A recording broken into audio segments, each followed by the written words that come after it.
Welcome, Irfan. Welcome, viewers. Thank you so much, everybody, for being here. It's such a pleasure to spend time with you. In these times, we are so disconnected in some ways, but we are so connected. We have ability to dial in into each other, and we're so open to the connectivity through the internet, right? I think that we are truly building closer networks. And I think it empowers us to be closer when we see each other and really appreciate that ability to personally see each other. And so thank you, Irfan. I really appreciate that you're taking your time, especially right now that you have a baby. And I remember when I had a baby, all I could do is just basically either take care of baby or sleep, because sleep deprivation is real. And I don't know how you're doing it. I salute you, and I salute all the parents of newborns, and good job. I would like to introduce you, Irfan, from the way I see you, and I would love to share you with the world.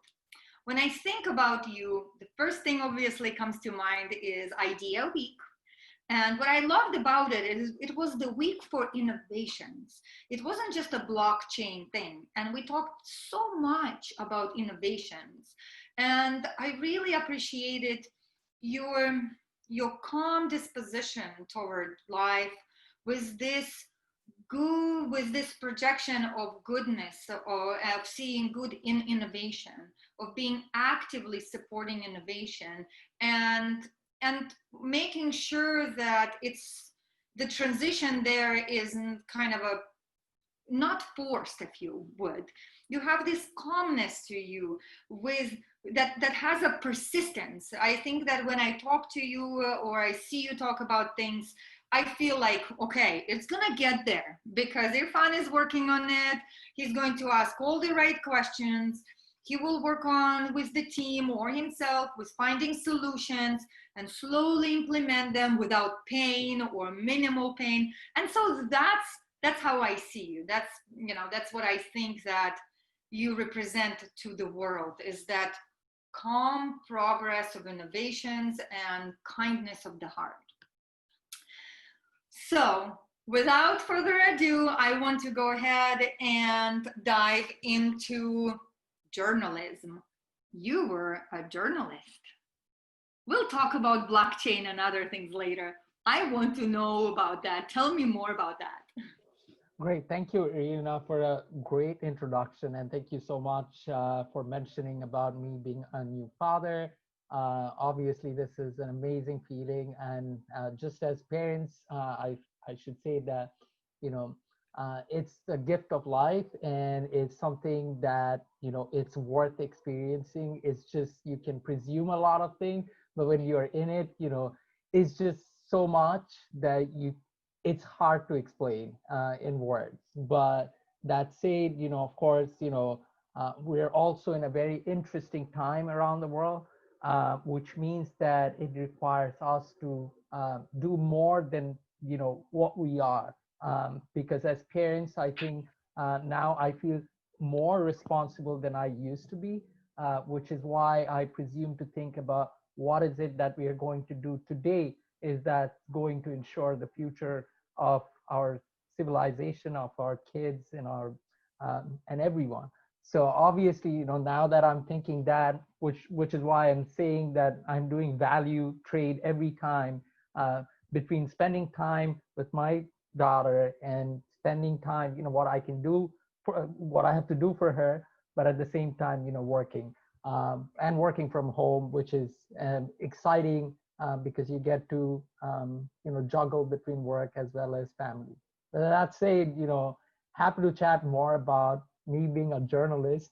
It's very interesting.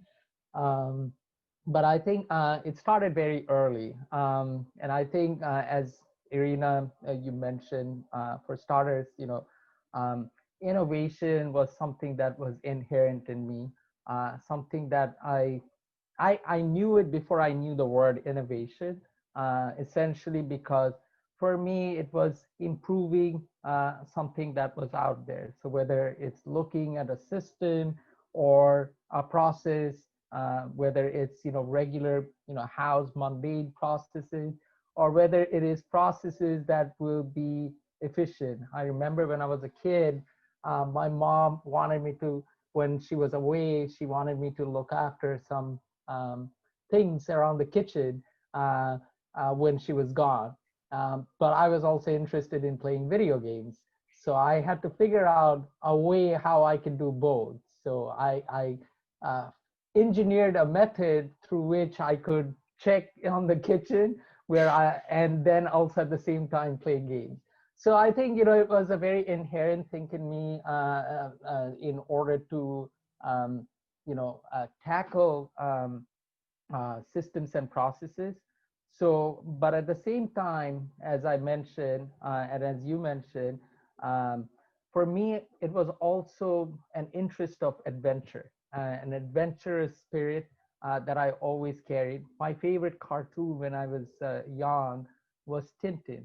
I don't know if anyone remembers this. It's a famous comic book from Urge. It's from Belgium, and it's basically about a young journalist who travels from country to country. And very interestingly, the first chapter of that book was Tintin in Soviet, and then he goes to different countries. So he was a journalist, and he was seeking. He was an investigative journalist.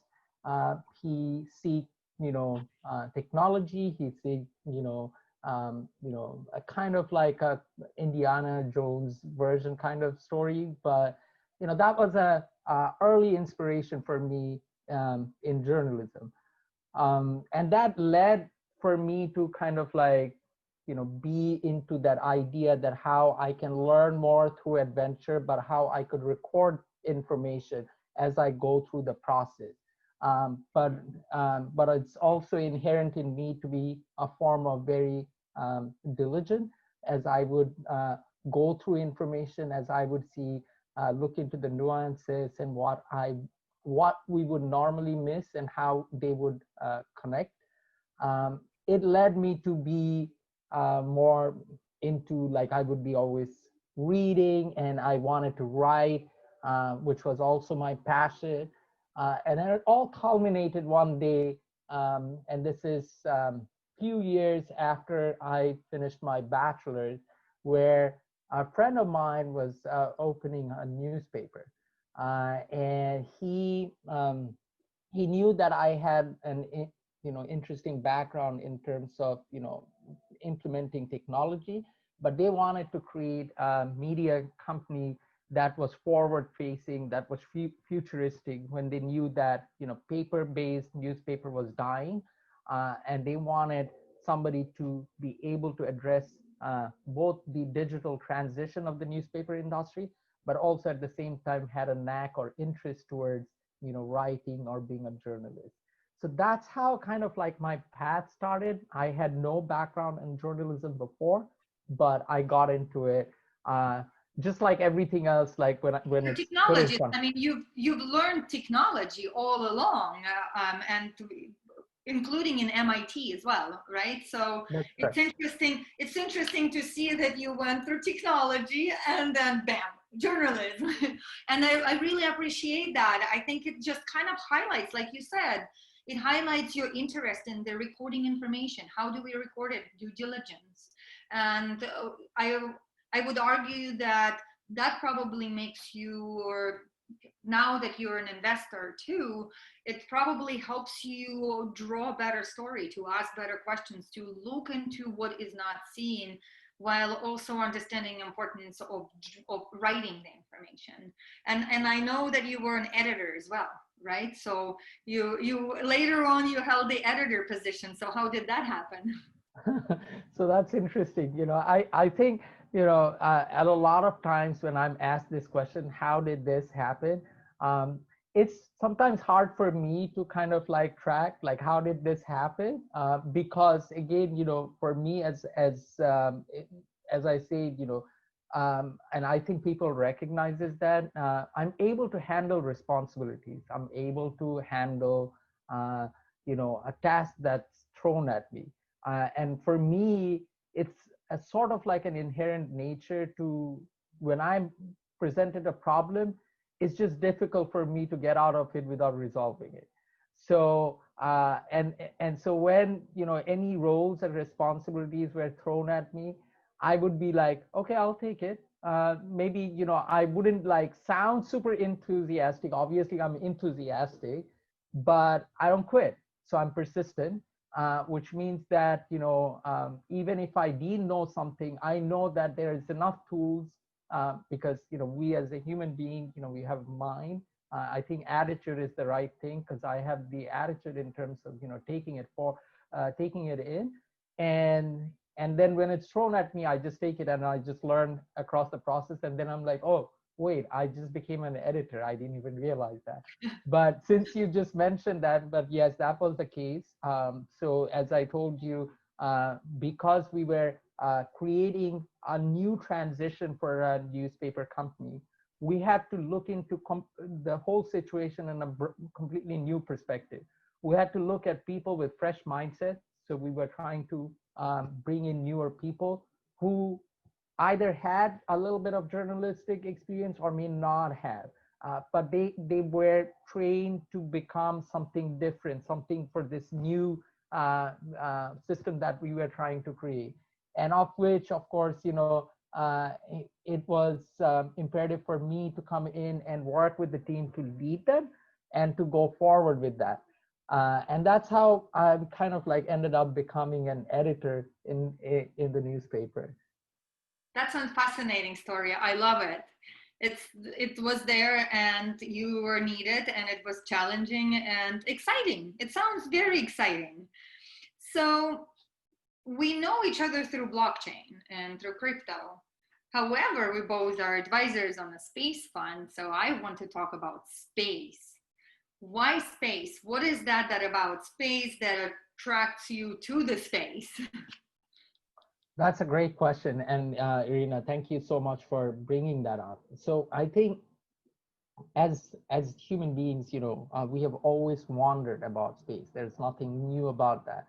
Every time we go out, we look up into the sky and we know that how little we are compared to the rest of the universe.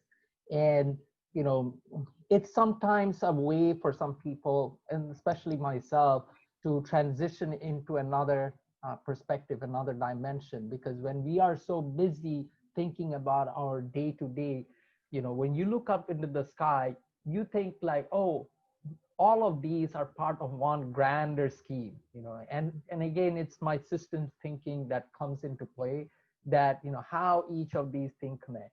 So in that way, of course, space has always fascinated. As a kid, I was always fascinated, just like any other young kid, to be an astronaut, rockets, moons, spaceship. And I love Marvel comics also, so Superman, uh, and all of that, right? So we always look into and this imaginative world where we want to know more about the unknown. Now, also in the technology side, if you look at it, the greatest innovation that happened in the last 100 years. I mean, obviously we have had series of innovation throughout millennia, but the acceleration of innovation that started happening about hundreds of years peaked the highest when the space industry kind of like opened up, when the space race started between the US and Russia, and it practically opened up a whole new gateway. Every technology that we are using has somewhat rooted in the space industry, whether it's the internet, whether it's the satellite system telecommunication that we are using, among others. And space also allows us to explore the limitation of some of our technologies and how we can further improve them. So interestingly enough, I have been tracking this industry, and just like yourself, I wanted to see that what is the next stages of that, and as an engineer, I was always aware about some of the older systems that we have been using in the space industry and where newer technologies will play a big part, right? So combustion system on the mechanical side or the chemical side, are like the older system, but the newer things that are happening are on the communication, satellite, comms, and even, manufacturing side, where we can use 3D printing up in space, as we have learned also. But the main thing is that the industry, as everyone thought was inaccessible, is no more the case. It's no more just a government thing. It's a commercial thing. People like, as we all know, people like Elon Musk, Jeff Bezos, Richard Branson are heavily involved in this industry and have shown that, there are commercial implication in this industry. So it is an opportunity. And um, I think it's inherent in me to recognize the growth or span of an industry. Just as you mentioned, and it's interesting that you mentioned blockchain, and both of us over here has been an early adopter and early community builder in the blockchain space. And we recognize the value of this industry very early on. We could see everything coming into place over there. And I think it is through that I'm naturally driven. I'm not naturally driven by trend, but I'm more driven by what is the next outcome or next progression of things. And I think space is the next progression of things for me also, in general. So the way I got into space, and then and it's for you, is that for me it is relevant that it is the natural transition, and this industry is going to be here to stay, and it's going to grow in exponential scale in the next few years. So I want to be at the intersection point of that growth span again. Yes. That's what excites me. So that's why I can relate to that. When I think about also space industry, and I think we're really kind of, there's a whole bunch of opportunities there. And most importantly is that there are opportunities that are not just for a large enterprise. It's not just billionaires that can now be building solutions for space innovation, for pushing the frontiers and, doing everything, but just traditional VC. I love that we have a reasonable amount of seed companies, right? Of companies that are going through accelerators. We have a foundation of kind of what it takes to go through a full venture and create spaces in asset class. I mean, there's A round companies, there's B round companies, there's C round companies, and it goes on and on and off. Now, it's still young, but I think that that's where the opportunities and excitement is. And I think that that's real. To me, that's freeing, because when I thought before about space, I thought, well, billionaires doing this, and it's like, it's kind of afar and it requires a lot, but it's not. And I love what the Israeli product did last year when they crashed into moon. Now they crashed, that's fine, but they bootstrapped it. They bootstrapped landing on a moon that was a crash, but they got there and they used the services and they were able to accomplish it for like million with the tail. That's unbelievable, and I think that our future is in space, and we will make lives better of us here on a planet. I do think that when we think about the space, we think about leaving this planet.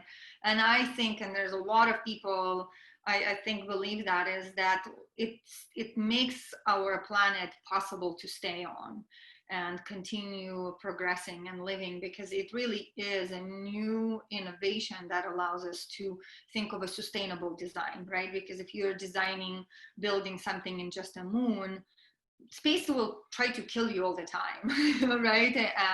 And so for us, we have to think in a sustainable way. We now must go away from that idea that I must build something that will break, so consumers will want to buy more, and it pivots our attention into sustainability. I will buy it once, it will last me a lifetime. and it will provide security. And I think we deserve that on our planet. We deserve to have that in our homes. We deserve that to have in our mind and with our interaction with the future generations, that it's a sustainable design that we're building. And that brings me to blockchain. I do want to talk to you a bit about blockchain and sustainable design and decentralization. What would you say that is the first technologies to look at, right, in the blockchain space? Because now the space is vast. There are a lot of things that are happening, and so from being an investor, from a VC's perspective, what are you guys seeing, or what are you seeing? I want to know your opinion about what are the kind of the first wave of infrastructure implementation for blockchain is? That's a great question. Thank you, Irina. So for me, for starters, as I mentioned, the way I got so excited about blockchain in the very early days was because of its implication that it could have in certain economies and certain industries where certain infrastructure does not exist. So I'm originally from Bangladesh, and I've always seen some of the challenges that were in emerging economies and countries, where although there's so much momentum in terms of innovation, growth, etc., the infrastructure plays a critical part to kind of like halt those innovations, those prospects, those perspectives that can happen. In a place where rule of law is not always crisp and clear, and implementation of blockchain on enterprise scale in places like that is massive. I mentioned this earlier. It's from my own personal experience also, that if you consider land management, property management, in places where authenticity is not always relevant, blockchain has major relevance in industry sectors like that. But of course, as an investor, we also have to look into the way, not only where the adoption can happen, but also other stakeholders who are going to play a critical part in terms of adoption. So from a more enterprise background, I tend to focus heavily on the enterprise level implementation in blockchain. And so we have already invested in companies that are more in enterprise scale, things like companies like Block Apps, which is enterprise grade blockchain company based here in the US. So the other factor that also plays a part as an investor is that the structures and the regulation, which is highly critical, because it plays such a big part, especially as we see globally that we are seeing changing situations. So I think to put a close eye in terms of regulation and how those adoptions are going to happen is where I tend to look into the blockchain implementation separately. And I think you can also agree on this one. I have always been a strong proponent from the very beginning of decentralization. And so for me personally, because of my mindset, I would say, I believe that systems can be created and it can be self-governed. It can be self-operated if you have rule of scientific laws, mathematical derivation, etc., etc. And the reason I tend to think is that because for everything that I'm doing, I have a goal, or more like a goal towards an egalitarian society. And in order for that to happen, a society has to transform into means like that. If you look at it today, because your car is automated, that's why you can rely on your car. because your air control, climate control system is automated, you can rely and sleep easily, knowing that when you need to feel warm, you're warm, and you need to feel cold, you're cold. The And same. you can tune it to a point to where a couple degrees to your liking and perfection. That's correct. And exactly. And same applies for your day-to-day life, whether you are, dealing with, administrative things, etc., etc. This can be automated too. We don't necessarily need always spokesperson and people to speak on behalf of us. So in other words, There's a trust, because just because somebody is a spokesperson, we live in a world where we question, right? Like right. the first thing comes in is like, how do I question this source? We always come in from this defensive mechanism of wondering if the information that's coming at us or opportunity that's coming at us is there to take advantage of us. And I think what you're saying too is that with the system, it allows us to eliminate that. That's In correct. code we trust, and it does mean that we have to eliminate the trust. And I think it's interesting because often people think that when it's trustless, they think that, but trust is so important. The thing is that it brings you trust, and it makes it to where you don't have to trust into anything. You have 100% knowledge, and that world to me seems beautiful. World where the fundamentals are such to where we know we're not being taken advantage of on the core level on many verticals. I think it's just a beautiful world where I do want us to live, and I want our children to thrive in. That's And so correct.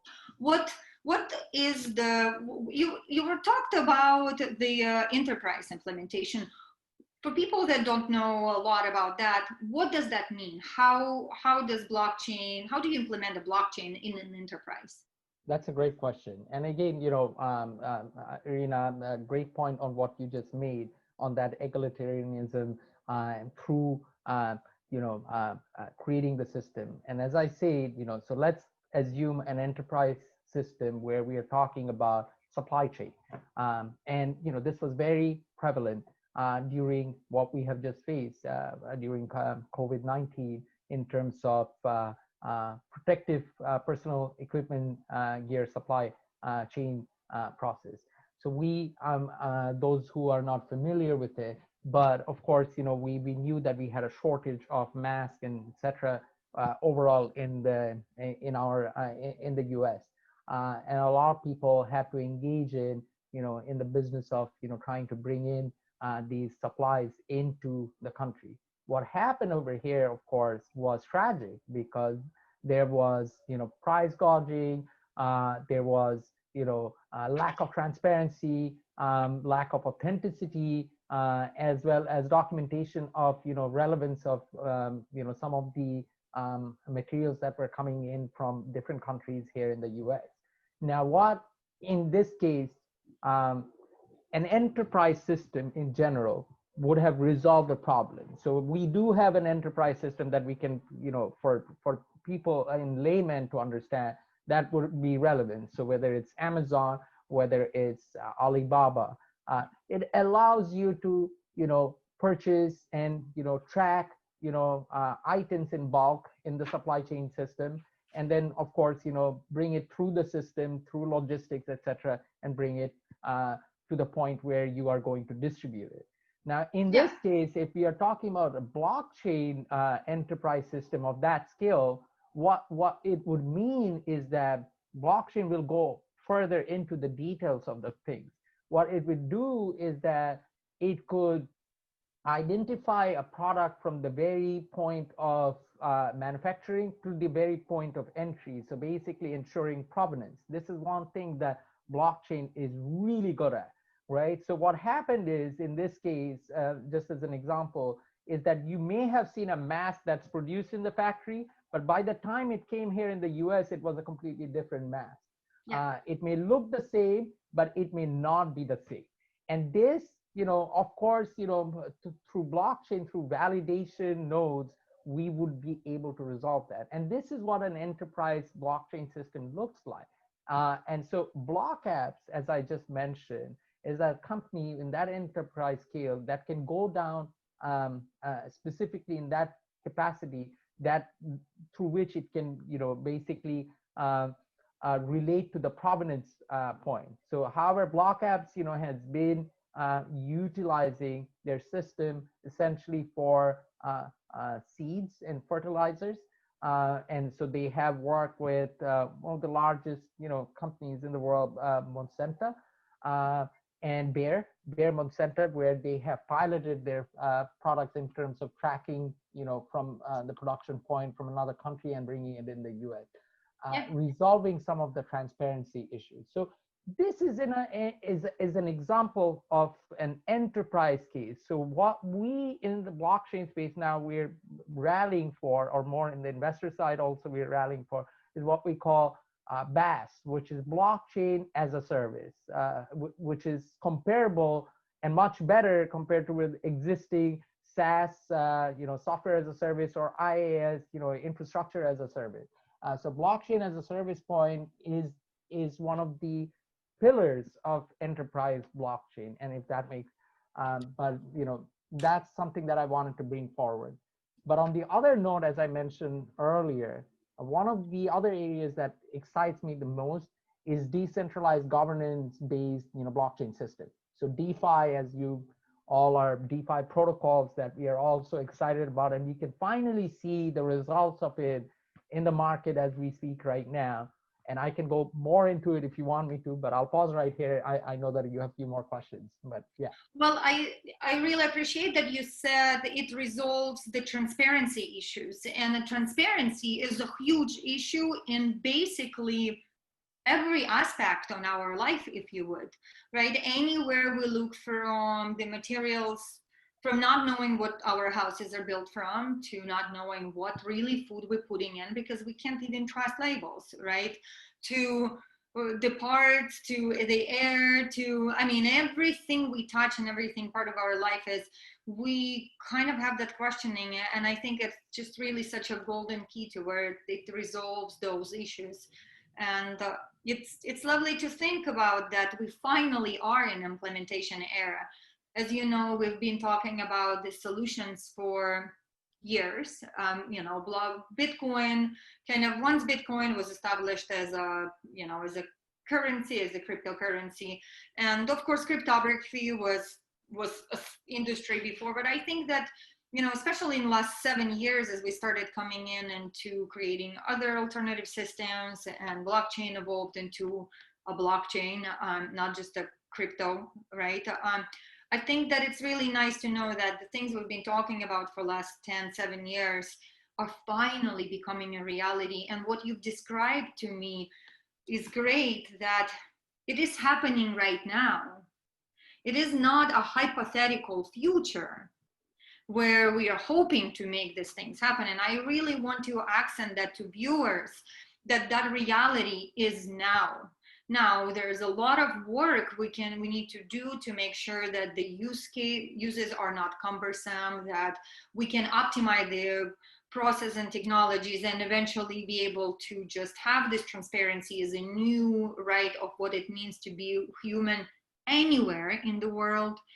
But we are there, we are now, and the companies are doing these things. And I really appreciate that you are supporting this evolution of what it means to be human, and what it means to have an experience through your support.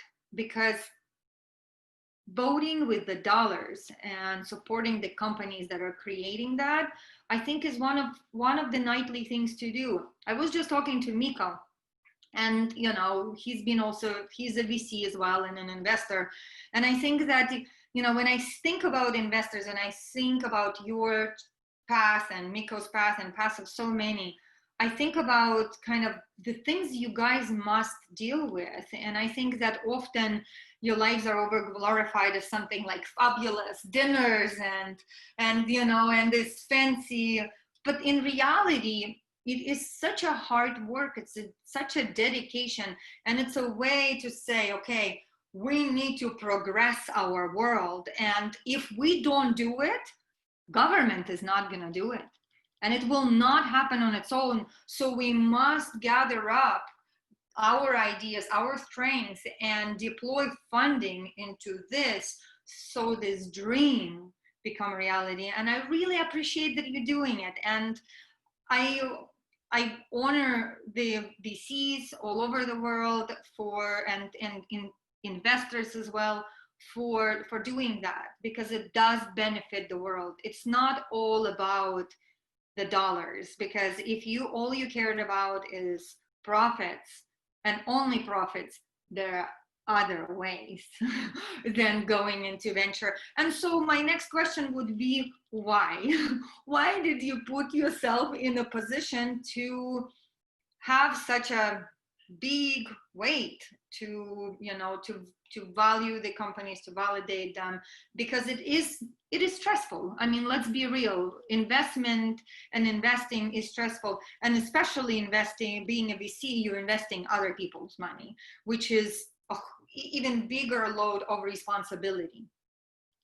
That's a great question, and thanks, Irina, for pointing that one out. So for starters, I think, you know, we have a huge weight on our shoulder in terms of responsibility. It's just about becoming aware, whether it is as a parent, whether it is as a citizen, whether it is as somebody who is betting on for a better future. You know, we have that responsibility and that weight always. You know, so there's no way we can be, you can shy away from that. It's either, you know, you can face the reality, or you can become unaware and not, you know, accept the reality.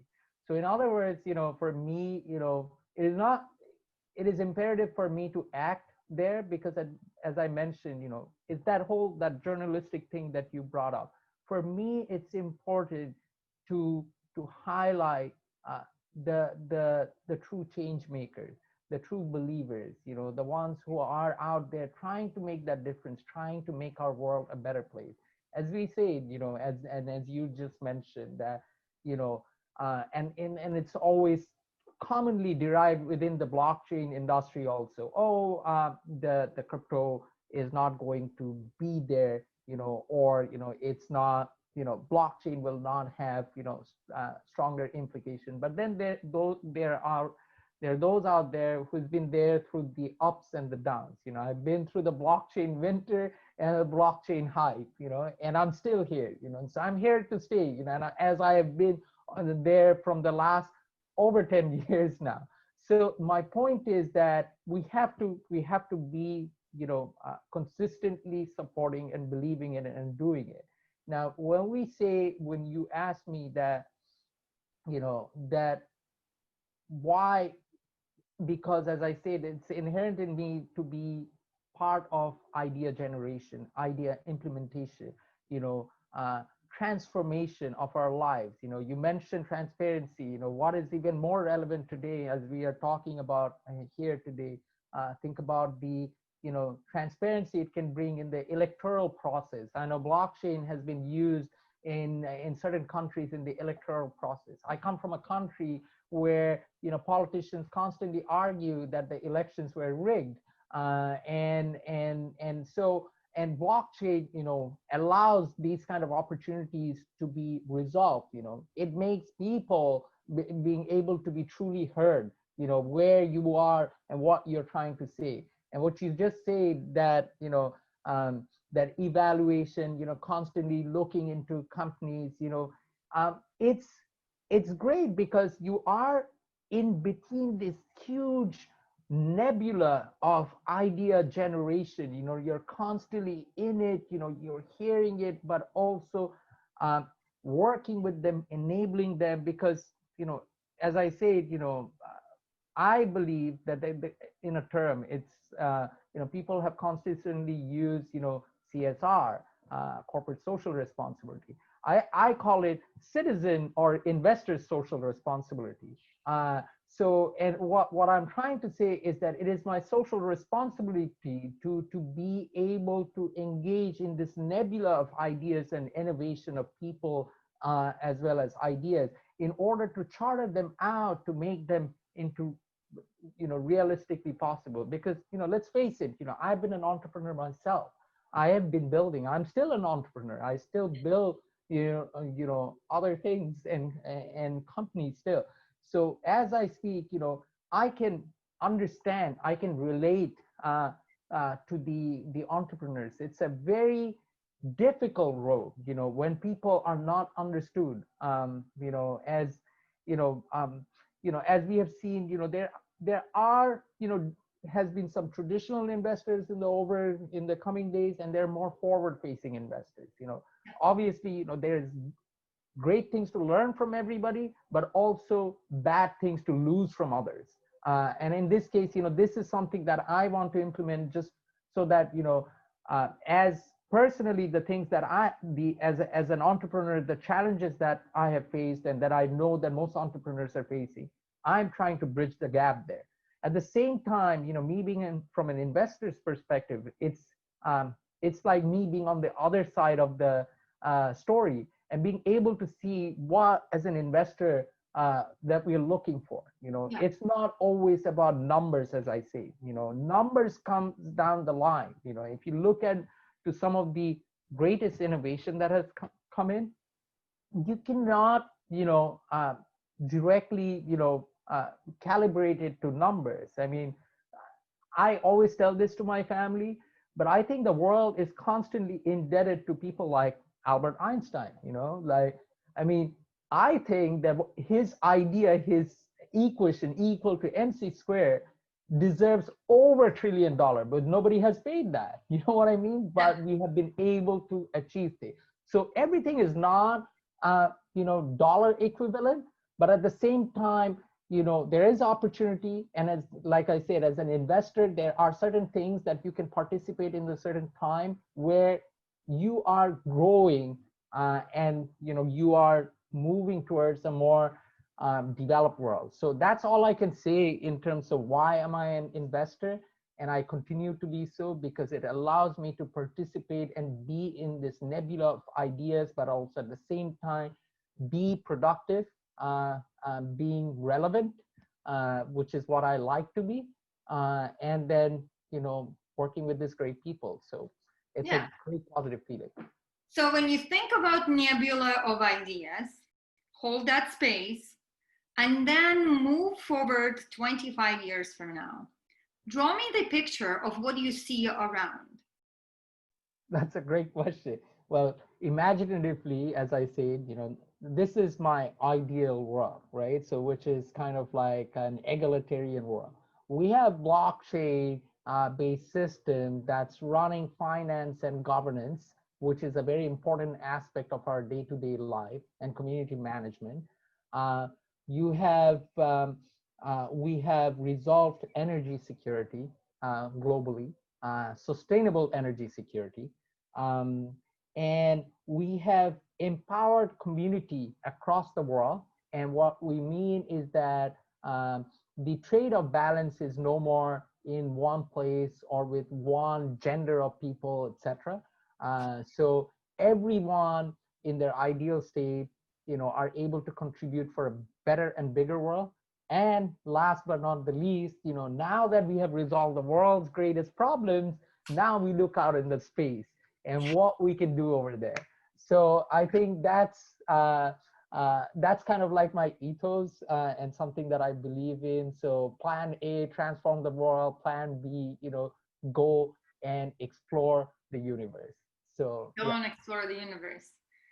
And I think that the universe comes in and out. I do think that the farther for us to be able to go farther, we must be able to go within as much as possible, because out there, you're alone, even if you have a small group of people. And I think you have to really be able to have that center and, calm within inside in order to be able to go explore out there.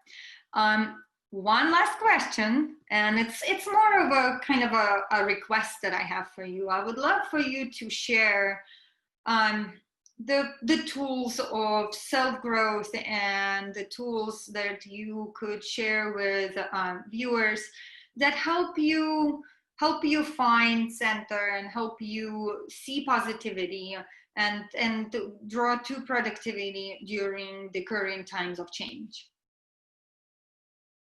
That's a great question, Irina. So I think for starters, obviously, one thing I would say is that for everyone is different.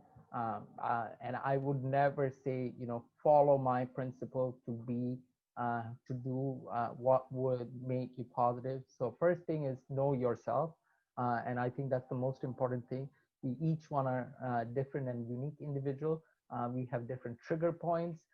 We have different layers of understanding. So for me, as of right now, of course, I'm a father. So my biggest positive factor right now is always to wake up and see my daughter. And that, inspires me, that makes me positive, that gives me motivation and everything else. But of course, besides that, also just in general, being able to be spiritually connected, being true to yourself, and true to others and your surrounding. I am a strong believer of, nature impulses and nature signals.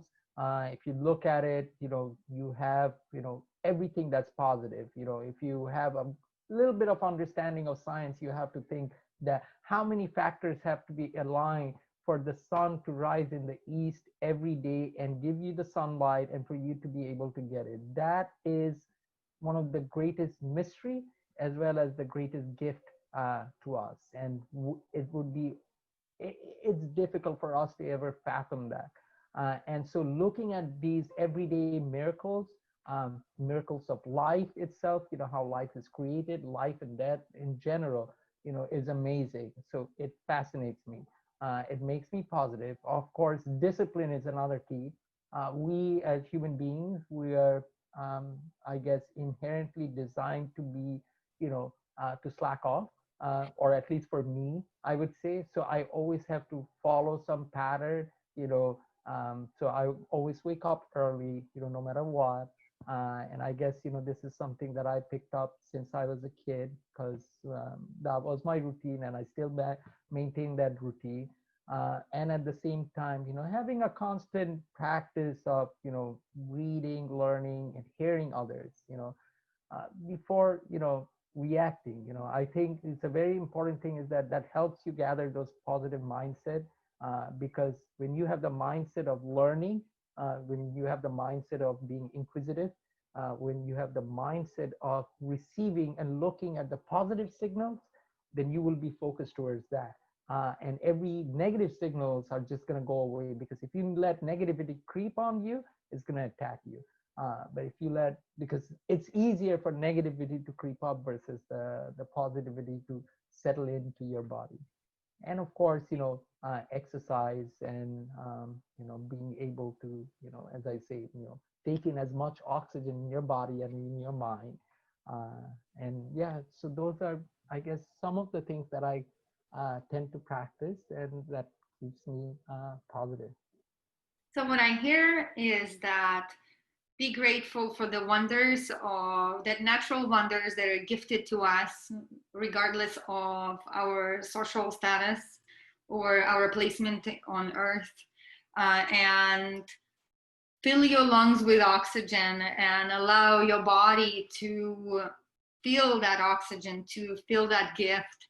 And that like attracts like. Remember that if you start looking at things with more positive outlook, it is likely that your life will start turning out more positive, and people around you will feel more appreciateful to have that positive energy around them as well. And I think that's summary of life, really, if when I think about it. And I really appreciate that it kind of summarizes you, of who you are, of how I see you. I think that's that constant. Now I see that it's, how I said that that positive constant energy, and that's what oxygen is. That's what the leaves are, right? That's the changing but yet constant of our lives is is those keys. And so I appreciate that you shared that. I appreciate that you shared your outcome. I hope that viewers got to know you a little bit better. I certainly have. And thank you. And I'm hoping to see you sometime soon in the future when I come to Seattle. Thanks, Irina. I appreciate that. And yeah, hopefully we'll get to connect properly. And I appreciate the audience for tuning in. I hope, I was able to add value. But at the same time, I would appreciate, if you have a positive story, if you have a great idea, if you want support, I'm and Irina herself are a strong proponent and value. And we are always we're always looking to add value as we continue through our path. So thank you. Absolutely. Reach out. Irina. Definitely reach out, and we are here. Thank you, Irfan. Thank you, viewers. Thank you. I will see you soon. See you. Bye. Bye, Irina. Thank you. Bye.